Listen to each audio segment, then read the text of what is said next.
Hey everyone, and welcome back to my Chunks to Challenges series.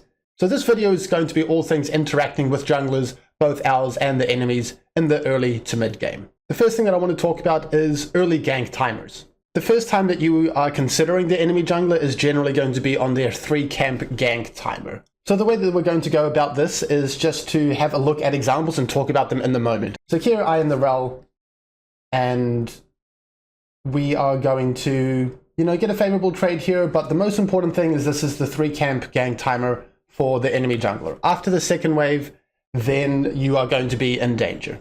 And there are many things that we can do besides just, AFKing under our tower and hoping that we don't die. We can ward river. After the second wave, we can conserve our cooldowns. We can posture top side of the lane so that we can spot and deter the enemy jungler a little bit easier. We can make sure the second wave crashes, and then the following waves push out into us, which would be a freeze for us. And so these are all of the tools that we can play around with to make sure that we can survive on that window. Now it depends how many of these we want to go through. Right? If they don't have much threat, if they are an enchanter support and a really passive early jungler like Shyvana, we don't need to do barely any of these, right? We can maybe do none of these and just pretend that they don't exist. If they have a Blitzcrank and a Jarvan jungle, we might have to do some or all of these. So there's no shortcut to understanding how much respect the enemies deserve. You're just going to have to think about it, feel it out yourself, as long as you understand the steps that you can take to help keep yourself alive on this window. Even where we ward, this is going to be dependent on the situation and on the jungler you verse. If you verse mobile junglers like Kindred, Nidalee, Graves, Shaco, these champions like to jump over terrain, and a simple, tri-bush ward on here or the tri-bush up the top over here is not going to be sufficient. And that's exactly what we're going to see in this example. So my jungler is top side over here, right? And their jungler is going to be bot side somewhere here. So this is kind of like a split map scenario, and we're going to have to be very careful about how we're going to survive this. I decide on wanting a ward in the tri-bush over here. You can see I'm very clear in my body language and my pings. I am not going to allow my ADC to just stand in lane and pretend like this game is an isolated 2v2. We need to think about the enemy jungler on this window. So I want the ward there. We get the ward there. And unfortunately, that ward's not going to be sufficient. But you can still see my intent. You can see I'm playing around this possibility of the enemy jungler being on this side of the map.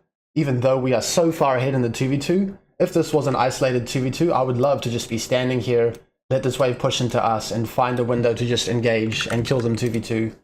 But I'm conserving my cooldowns. I am posturing, here's the middle of the lane. I'm posturing more towards the top side here. I want to see and spot out the enemy jungler. I want to be able to use my spells on them when they enter the lane. And lo and behold, here is the enemy jungler. Now it turns out that he creatively did our blue side over here first on this split map example. So this ward is just going to be completely useless. It would have been better served over here or up in the tri-bush over here.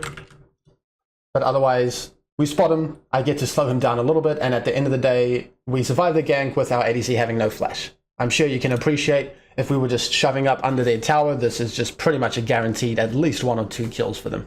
So the takeaway is, how much respect do they deserve? What are you going to do after your level 2 spike, after the second wave? Okay, so the next example here, we are the Rakan, and we got the level 2 spike again. We are shoving up.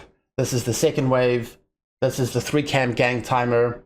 I'm once again asking my ADC to drop a ward, and initially I ask for the tri-bush over here because that's just, the best copy and paste place to ward, but we are against a Kindred in this game, and like I said, mobile junglers are not going to take a very predictable gank route through the tri-bush, so I want the ward over here to see if they are going to do any shenanigans, through the dragon pit for counter jungling or anything like that.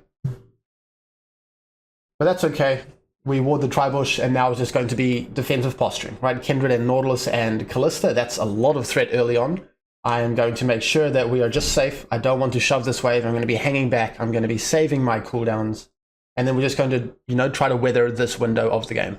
And this window where you do want to respect, it's not going to last forever. It's typically just going to be one wave, right? Junglers aren't going to be hanging around forever. They need to put their camps on cooldown. And if they don't see an opportunity here or they're doing something else, then one wave later, you can go right back to treating your lane as a 2v2. And so on the minimap here, we see Kindred show on the map. And so now I am comfortable in just making whatever decisions I want regarding the 2v2 lane. Okay, next example here, we are the Nautilus and we are against a Soraka, and we are against an enemy Kindred. So Kindreds, they want to be proactive early, especially against a jungler of ours like Echo, right? Echo's going to be quite weak early on. And so I'm scared. I'm scared of Kindred jumping over the Dragon Pit here and invading my camps over here. So instead of, trying to hold a freeze passively over here to try and either survive a Kindred gank or make progress and kill 2v2, I want to relieve pressure for my jungler and I want to be able to collapse on a potential invade.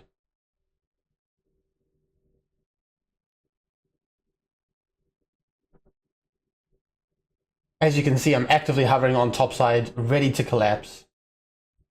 There's the Kindred, there's the kill, awesome. If my jungler wasn't on this side of the map, then I would look to just respect her kill threat, right? I would let this wave push into us, I would find a ward maybe in the tri-bush or in the river, and then I would just make sure that we stay alive for her potential ganks, or I could even, collapse with my Samira and look to kill the Kindred on our camps. Here we are Nami versus Rakan, and this is just going to be a quick counter example. If you're losing, you don't need to worry about warding for a gank because you're not going to get ganked because you're getting shoved in, right? So a lot of the time you want to be, almost all of the time you want to be contesting for level 2, using that level 2 spike so you can start to snowball the lane so that you can collapse on, invades or counter jungling or scuttle contests or whatever the case may be. But if you're losing, then just chill. Don't do anything. You don't need to kind of panic ward the tri-bush either, because you're not going to be under gank threat if you're just near your tower anyway. That's what we're going to see here quickly. We're just losing gracefully. And I decide that I don't want to ward this tri-bush. I moved into the tri-bush because the Rakan has just suspiciously moved away from here, right? So I wanted to see if I can still catch the vision of the ward so I can ping it and get its timer and alert my jungler. But I don't want to waste my ward here because it's not really going to provide anything. So when I will want to ward is when, this wave starts to push into them and we start to get exposed, right? Past safety when we're under threat of getting ganked. Next example, we are the Janna here. We are versus a Shaco support. And so the reason that I'm including this VOD is because we need to just assess how much threat there is. We have a Shaco support who is completely useless unless he gets value out of his boxes. We are versus a Jarvan jungle who has quite a lot of early threat. So we're going to have to try and find a balance, only giving the enemy as much respect as they absolutely need. So right now, I'm not too stressed about peeling off and warding the tri-bush. I'm not too stressed about conserving my cooldowns.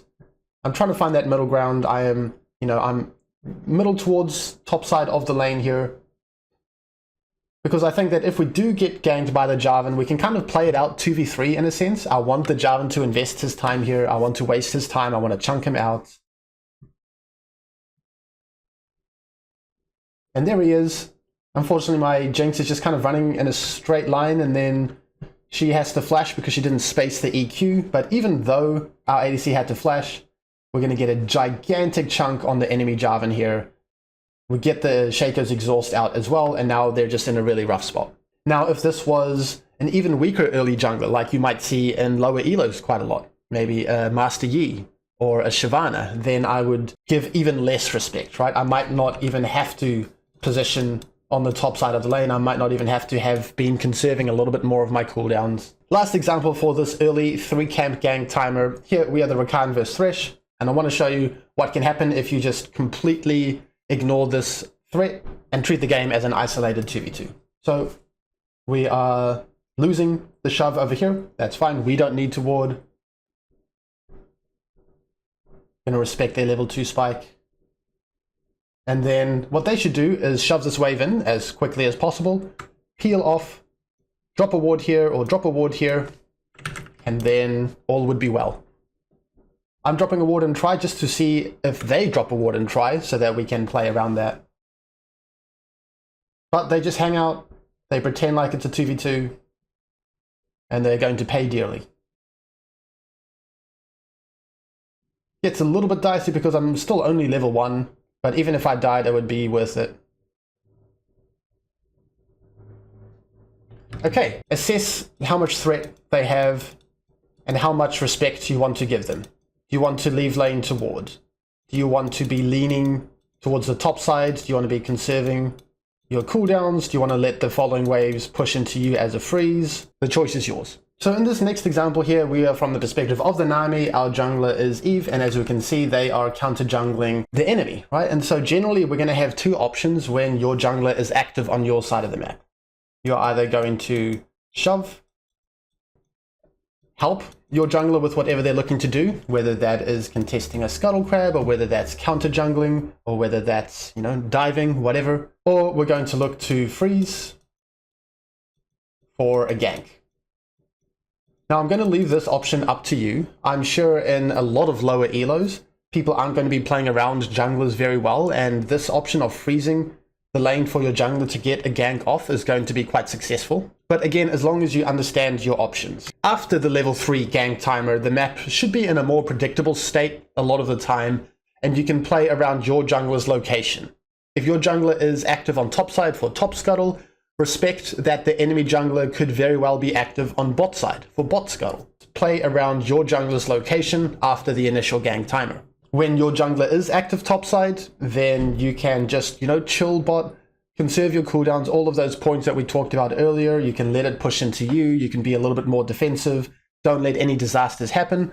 Or you could even leave your lane and help your jungler on topside if there happens to be a contest. Most of the time, though, if it's just the first scuttle on topside, you're not going to be leaving your lane. You're not going to be getting there quickly enough. If your jungler is active on bot side, then we've got those two decisions, right? You shove your lane for prio to help them, or you freeze your lane for gank threat so that you can, get the ball rolling with them. Again, this requires a lot of game knowledge, reading the 3v3 and reading the map state, and there's no real shortcut to this. So I'm just going to try a big generalization. Shove as a range support, freeze as a melee support when your jungler is on your side of the map, and if there's a fight, be ready to move. Otherwise, we're just going to have to assess each situation for what it's worth. In this example, we are the Nami versus Leona. My jungler is quite clearly on my side of the map. He's going to look to either get scuttle or to gank, and so I'm going to make my decision, right? Are we going to freeze so that we have gank threat, or are we going to shove so that we can help him secure his scuttle crab? I'm in Challenger. My opponents are going to be quite aware of gang timers, so I am more inclined to facilitate my jungler to get the scuttle crab. Make your decision with regards to whatever you experience in your games. But let's just get a visual of that quickly. You can see we're kind of pivoting from what we were doing 2v2, which was holding the wave on our side so that the Leona doesn't have kill threat 2v2, to posturing aggressively, looking to shove and help out our jungler.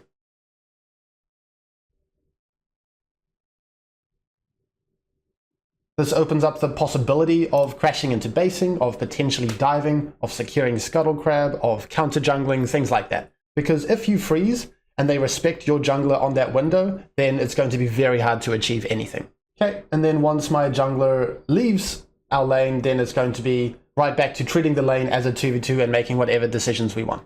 Okay, so here our jungler has full clear down to us, right? So now our jungler is active on bot side. I'm going to find a hook.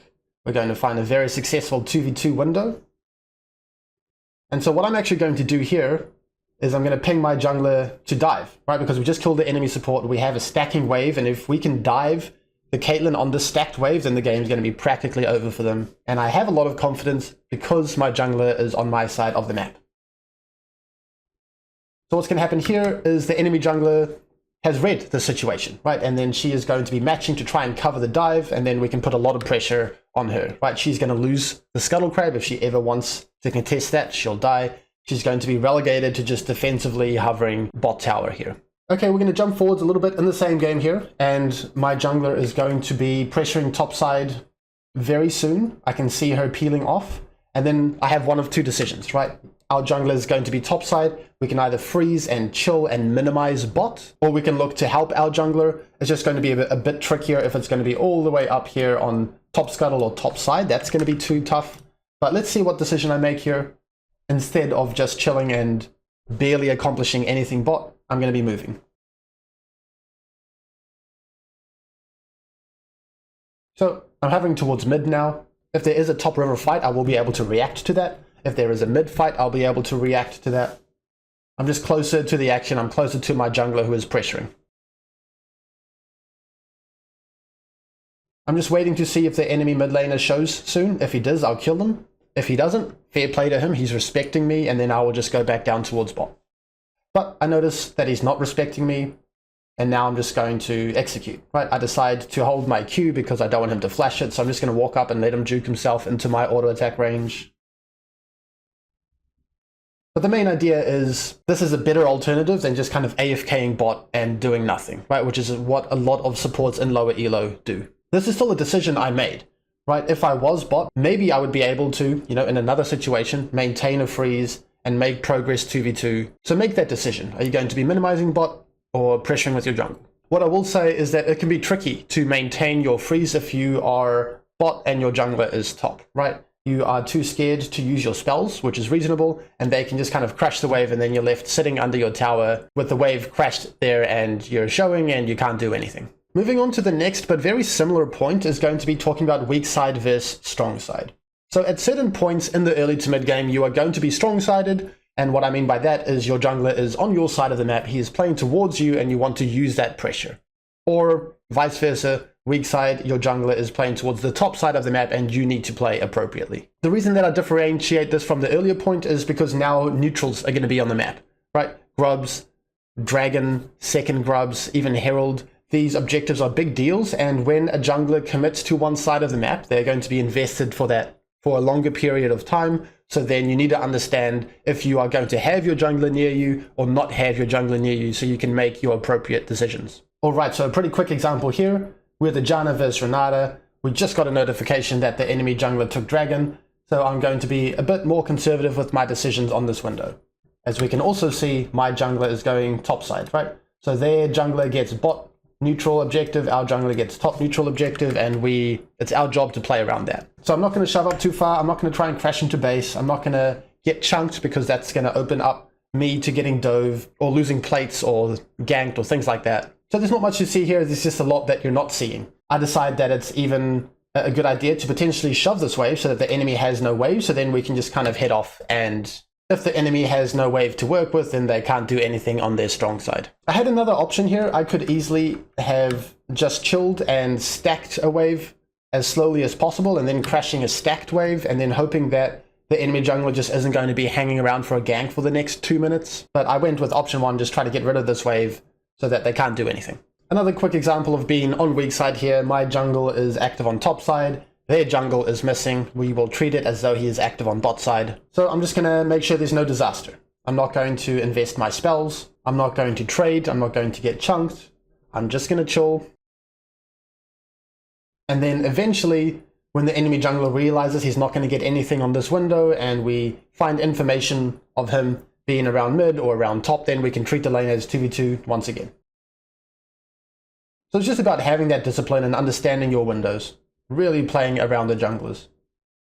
Because if no disasters happen on this window and my jungler gets to counter jungle the enemy and take 2 or 3 of his camps, my jungler is going to be in a great spot and I'm happy for that to be our advantage. There we see the enemy jungler top side, so now I get more confidence. Now I can play the lane however I want. In the 2v2, I have a lot more confidence in my body language now. Clear to see. All right, moving on to strong side. So now we are going to be more inclined to inject volatility to soften them up. Even if you take some damage and they take some damage, that's going to be favorable for you, right? Because now they're susceptible to getting ganked or to getting dove when you are under no threat because they're not going to kill you 2v3. So look for opportunities to stack a wave, to ping your jungler, take those trades, force cooldowns out of them. Sometimes you can even be a psycho and flash on them, get a big chunk, and then they're suddenly going to be really susceptible to getting dove. So let's have a look.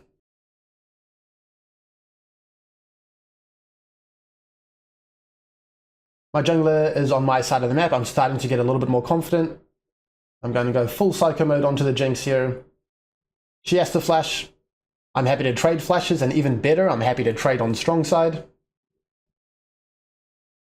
And lo and behold, they're going to try to all in me. Again, I don't care if I die here. The Jinx is already screwed. She's going to die. She's going to lose this entire wave.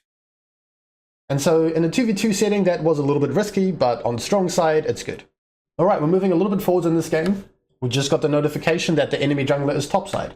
Guess where my jungler is? His bot side. Guess what the next play is going to be here? We are going to psychotically dive the Jinx because she is all alone on Weakside. So I confidently ping. I tell my team that she has no flash. I'm telling my ADC to shove. I don't want my ADC to freeze on Strongside. I want to shove, right? So we can dive and we can get the most out of this window as possible. I just decided that we can just tower dive her straight up. Of course, that decision would not be reasonable if we weren't Strongside. I just wanted to include a bonus psychotic dive here. Of course, the same game.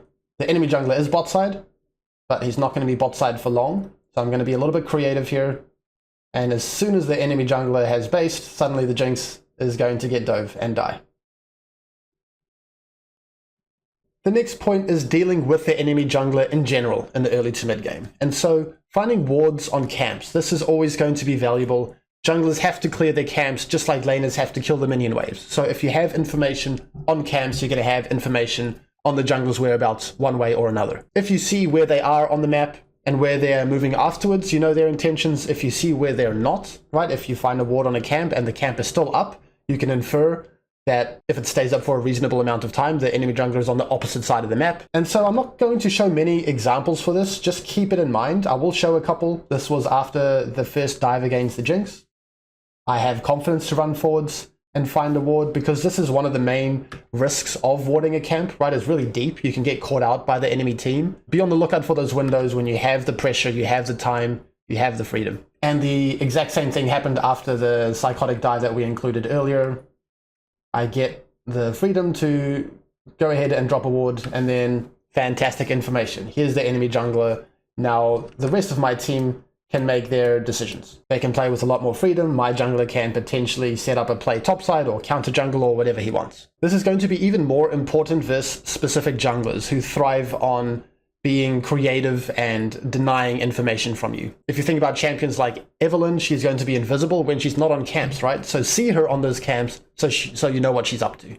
If you think about Fiddlesticks, he's going to be ganking over walls, right? He's probably not just going to be running straight through the river to gank you. He's going to be clearing a camp, finding a creative bush, and then engaging from that. Same with Zac with his long E range. Same thing for Shaker with his creative gank paths. I don't think I need to show you footage of me placing a ward on a camp against one of these champions. Just keep this in mind. The last point that I want to talk about is linking with your jungler. So this is the most important concept to consider. Pressuring with your jungler when they are active on the map. I've already mentioned it a few times. I want to reiterate it again. When they are active, this means when they are in the river or more, right? When they are contesting for neutrals or scuttle crabs here, or they are, active further up, counter jungling, ganking, diving, etc. The reason for this is it is likely that their pressure, their activity is going to cause a response from the enemy team.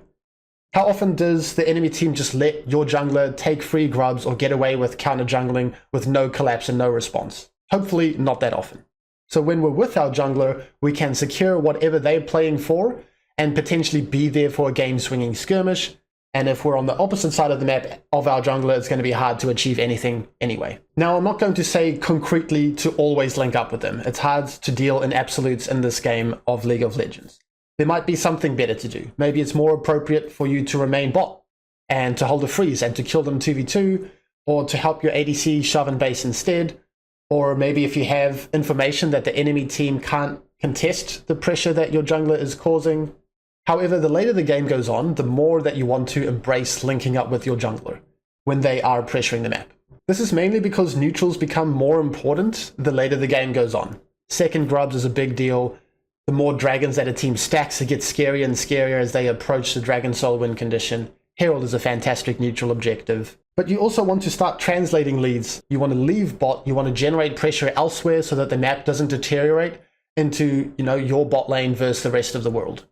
A decent rule of thumb is to be more fluid on the map on your tier 2 boots spike. This means that you lose less when you roam, and you're quicker around the map, and second neutrals are going to be spawning shortly after that spike for you anyway. Here's the first example. It's going to be that Nami vs Leona game again, and my jungler is going to be active very soon. As we can see, he just cleared his Gromp over here. He is going to be active in river, and he's also just going to be looking for a gank, right? So it's going to be my decision if I want to be around this action or if I want to just be bot. And there's not much for me to achieve bot, and there's a lot for me to achieve around this potential skirmish that's going to unfold. So here I'm going to be. Even though I'm playing a squishy, immobile enchanter, you can also, move towards action. The enemy support has the exact same idea.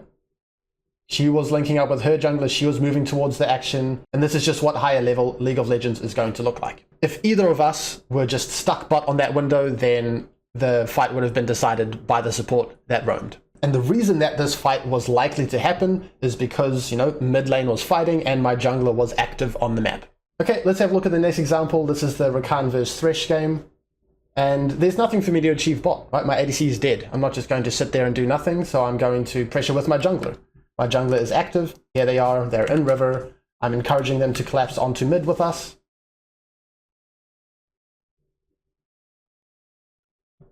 And that's exactly what we do. This should be an easy decision to make if your alternative is sitting bot and doing nothing. Okay, and then the last example here, same game. Neutral objectives are going to be more and more important, right? We're 11 minutes into the game now. This is going to be the second grub spawn. My mid laner wants to play for grubs. I want to play for grubs. My jungler wants to play for grubs. So that's what I'm going to be doing. I'm going to be facilitating that. I'm going to be ready to be active with my jungler when they are topside. If I just autopilot and ran bot from base here, there would be a completely different situation. As you can see, the enemy support has the exact same idea. And it's not by coincidence. So now it's just going to be whether we can execute a fight well or not. I don't think it's important to have a look at the result of the fight. I just want you to see the signs that this fight was likely to happen because a neutral is on the map. My jungler is going to be active. Let's be there with them. Thank you for watching. Please consider liking, subscribing, and commenting, as this really does help my channel grow. To level up your gameplay and mentality, visit my website schoolofsupport.gg. The link is going to be down in the description below.